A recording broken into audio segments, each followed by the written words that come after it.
Hey everyone, and welcome. Today, we're going to forget all about the stiff, perfect bouquets and learn how to create something truly stunning. These natural, wild floral arrangements that look like you've just scooped them up from a meadow. We're essentially doing a hands-on workshop, and our guide is the incredible book Home in Bloom by Ariella Chezar. I mean, have you ever seen an arrangement like this and just stopped in your tracks? It's just wow, right? It looks like it belongs in a magazine. But what if I told you that you can absolutely create this kind of show-stopping beauty in your own home? And honestly, it's way easier than you think. Okay, so let's get into it. The very first step, believe it or not, has nothing to do with flowers or vases. It has everything to do with your mindset. It's all about letting go of that need for everything to be perfect and symmetrical, and instead, just letting nature lead the way. And this quote from the book, it just gets to the heart of the entire philosophy. Instead of trying to force flowers into some rigid shape, we're going to collaborate with them.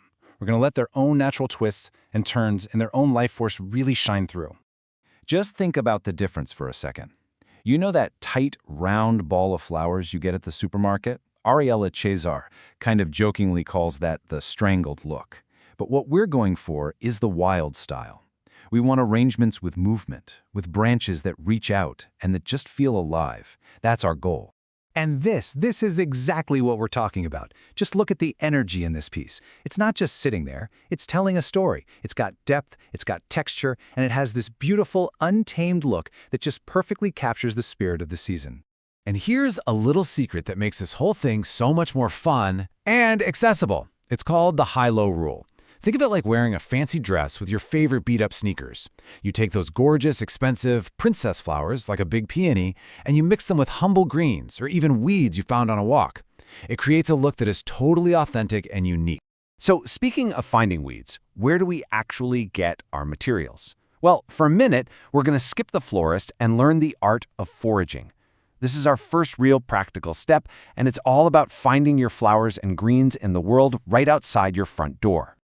Now, the most important rule of foraging is simple. Let the season be your guide. Don't go looking for something that's not supposed to be there. Be inspired by what's blooming right now in your area. That is what's going to make your arrangement feel real and grounded. And foraging doesn't mean you have to go on some big expedition into the wilderness. It's really just about paying attention. Look in your own backyard, on your walk through the park, even alongside city streets and roads. I'm telling you, beauty is everywhere once you start looking for it.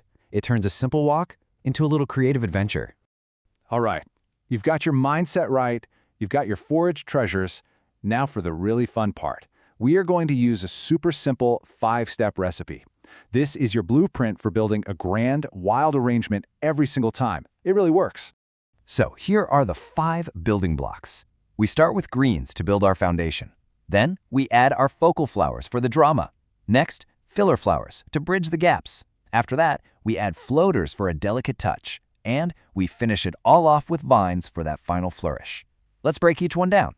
First up, your greens. Seriously, think of this as building the skeleton for your arrangement. You're going to use branches, big leaves, anything to establish the overall shape and size you want. This is the foundation everything else will be built on. Okay, step 2. You bring in the stars of the show, your focal flowers. These are your drama queens. The big, eye-catching blossoms like dahlias or roses. You're going to place them where you want people's eyes to go first. Now for step 3, filler flowers. Think of these as the supporting cast. They're the smaller blossoms and textured bits that you tuck in to bridge any gaps between the greens and those big focal flowers. They add so much depth and make the whole thing feel lush and full.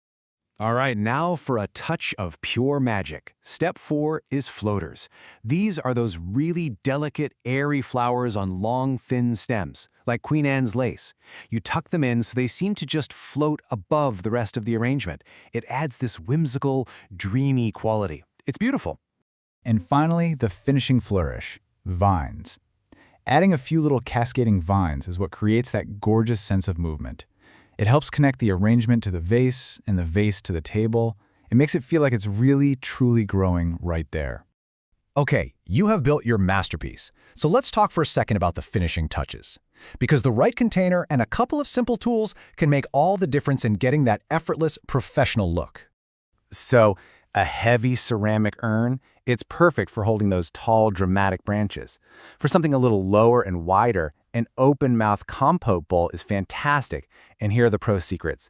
A spiky little flower frog in the bottom holds stems exactly where you want them, and a simple grid made of floral tape across the top gives you extra support. These are game changers, I promise.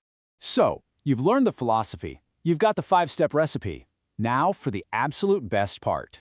Seeing how these incredible creations can completely transform the feeling of your home.